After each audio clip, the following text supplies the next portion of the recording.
Welcome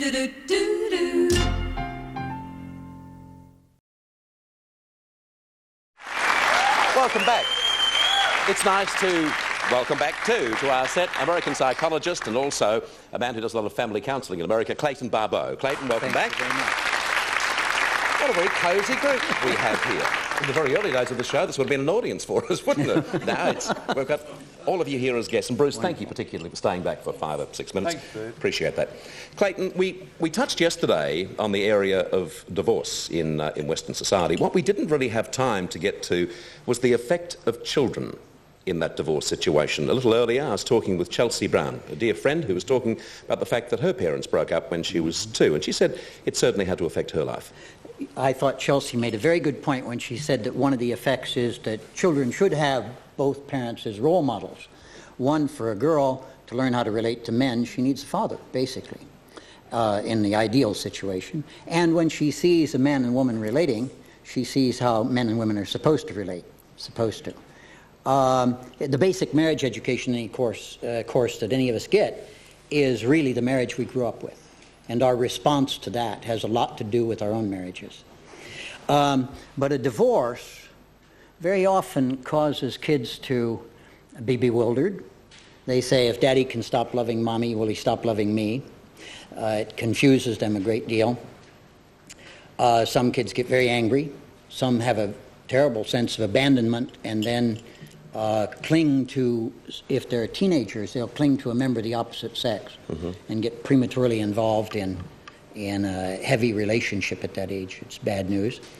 There are just a lot of different things that go on. Suicidal feelings, anger at the parent who left, or anger at both parents, attempts to save the marriage by being real good, and when that doesn't work, then I'm no good. Things like that. How do you counsel in these areas? What do you do?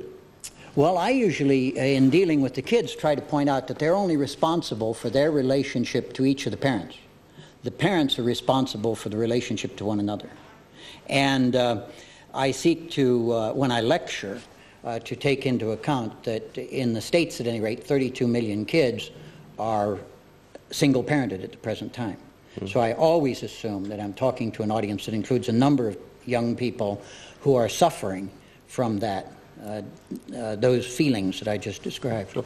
As I mentioned before, we've got a particularly young audience with us today, and I'm just wondering if any of the younger people, for that matter, anyone in the audience, would like to ask Clayton a question. Is there a question over? Yeah, gentleman in the front row, just near John Deeks, please. Yes. Go ahead. I'd just like to ask, you know, it affects children when their parents are divorced. Is there generally a certain age where it may stop affecting them after they've, you know, reached 20 or in their 20s, or does it sort of affect them all through their lives?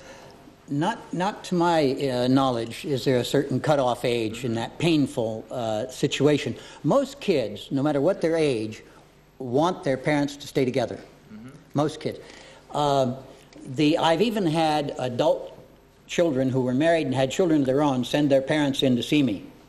I had a 42-year marriage come in. They were going to come unglued. She was going to leave him because, you know, the grandchildren were raised now. There was no sense staying together for the sake of the grandchildren. The excuse people use. And it was the children, the married grown-up children, who sent their parents in because they didn't want them to divorce. Yeah. Delilah, I know, we all know, I guess now, especially in the trade, that your dad, Joe Williams, great singer, did you have a happy childhood? Oh, it was, my childhood was like torn between two completely different situations, because I had my mother and a stepfather, and he was in another situation. I became friendly with my dad years later. You know. And in those early years... in that with my mother and the stepdad, that wasn't a very happy situation. Did you have these feelings of aggression against your dad because he wasn't there? Not really. I never went through that. I was always protecting.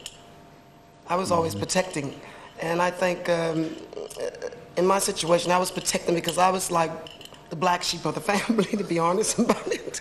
I was the tallest and everything, you know. Bruce, what do you believe the reason is for, in Australia, the breakdown of the family unit? Well, first of all, I think it's very sad that so many marriages break up in this country, really. That's sad. And I think it's the affluent society, really. You know, parents working, Both have got jobs, different places, different ideas, different goals.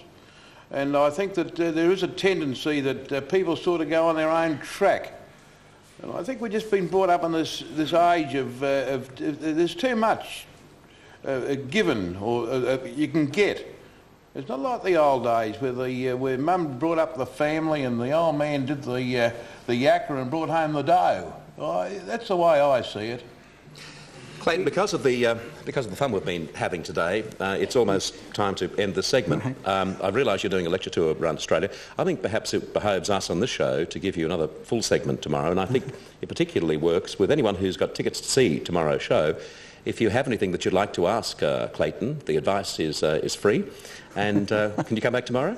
Sure. Okay. Be delighted to. So we welcome you back tomorrow again on the show, and you'll have the full segment there. What do you do about the permanent bachelors? Can you do anything for that? Well, this is your opportunity. Delilah is sitting right beside you. Do you Well, do you want to propose? We had someone propose on the show yesterday. He's already tried up in the green room to Has he? Well, now we find out. Oh, yeah, you know. What sort of approach has he got, Delilah? Pretty blunt, I would say. Straightforward. He smiles. Oh, you were there, wasn't you? I heard witness. Listen, please don't leave us in the green room He said again. that he was asleep. He was tired and sleepy. And I says, well, I've just got back from the jazz festival.